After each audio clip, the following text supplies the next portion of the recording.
On the last few episodes we explored already a bunch of islands following the story of One Piece, and today we are going to sail to the next one, and for me this might be one of the best because it was full of references from the anime. So the story behind this island is a group of fishmen who call themselves the Arlong Pirates and despise humans. They took over this island and basically ruled over everything. If the humans who live here did not pay a tribute every now and then, this group of pirates would destroy their village and kill all of the inhabitants. In this place we can already see a destroyed little village, and that is an amazing reference to the Goza village that got destroyed because they could not pay the tribute and was made an example to scare the inhabitants of the other villages close by. The first thing that you see when entering this island might be that amazing building that is like the headquarters of the Arlong Pirates, and it's something like a resort where they have fun or somewhat.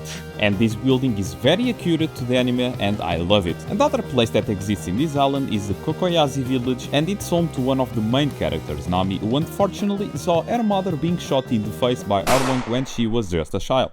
And one big reference to it is this house belonging to her family, with a backyard full of tangerine trees, being those the only source of income to their poor family. For me the best reference in this island is the grave of Nami's mother in the top of a cliff behind their house, which is such a beautiful detail and very accurate to the show. A little detail that I'm impressed that the developers of this server remember is the rice fields that the island had in some places. Like in general they did an amazing job to this island, like it's beautiful, full of references, just perfect for a nerd like me. So in this island we have the usual missions that we can do. They are usually not that hard. Then we have a collection of unique items that we can only find here, and you can check on this image that if you see carefully they also have some cool references. If we walk around for some time we can find some fishmen who support the Arlong Pirates, and they only drop an item used to fight the boss Arlong. Then we have some mini bosses who are officers in the Arlong Pirate crew. First we have Kurobi, a guy that is a really good fighter because he does martial arts or fishman karate. Then we have Achi, who is an octopus. In here he looks intimidating because he's huge, but in the original show he actually becomes a good guy and supports the main character later in the story.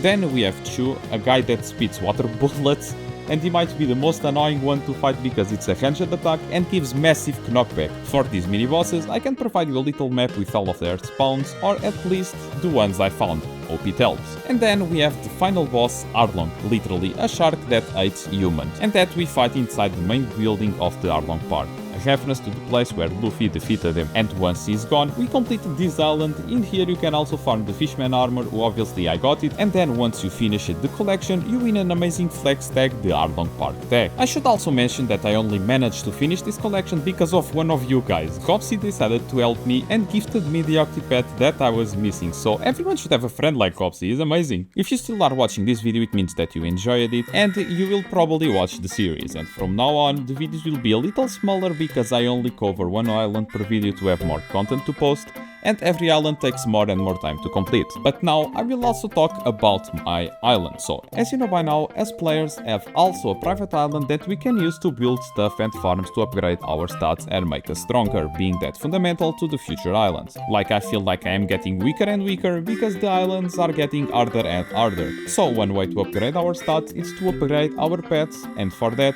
I need to make a massive farm of each crop, and then I can feed them those resources to the minions, giving me permanent stats, being that extremely overpowered. So my island will be just a massive farm that I am starting. The problem is that building all these farms takes a long time. So I added two guys to my crew who are my goons. Let's go, I have goons finally. This is like legal slavery. First there is me, the captain of the crew. Then we have this guy who is like a tryharder in everything he plays, so it's like Zoro in my crew. And then we also have this guy who is also a nerd, but he's more like Usopp. And with their help, just make like a little farm off camera. This was just one night. By the way, people were asking me if I was mentally alright because out of nowhere we decided to just drain the entire ocean in a world that is basically an ocean. Also, this guy wanted to appear on the video, so I told him to make something funny, and this is what he decided to do: some cringe spamming activities. And then he launched himself to the void, or to the little ocean that we are clearing by hand, block by block, with absolutely no reason to do it. And with the help of my goons, we just made a farm a little bigger. Each floor is actually big, alright. They also give some money when we farm them, and then we just finished clearing the entire ocean because why not? Why not? If you notice, the floor got an interesting pattern that it's supposed to look like this once it gets bigger, and it's a reference to Portuguese tales, I think from my crew homeland. We also tried to build a stone generator, so we made one that everyone had and I saw on this YouTube video, but the problem is that this is a cobblestone generator. Like if you have lava and water touch each other, they make cobblestone, but there is a way to just make stone like this, which should be perfect. Also, in the server, if you mine cobblestone, you get a lot less XP than actually stone, so with all of my redstone knowledge, I made by myself a machine that only produces stone instead of cobblestone, and I am actually very proud of it, and I will replace this machine eventually with the one that we got on the island. And I think that's all for today. I hope you enjoyed. This was a very big grindy week because all of the projects that we are making in our private island, actually we progressed a lot in that time because of my crew. So see you next weekend, bye!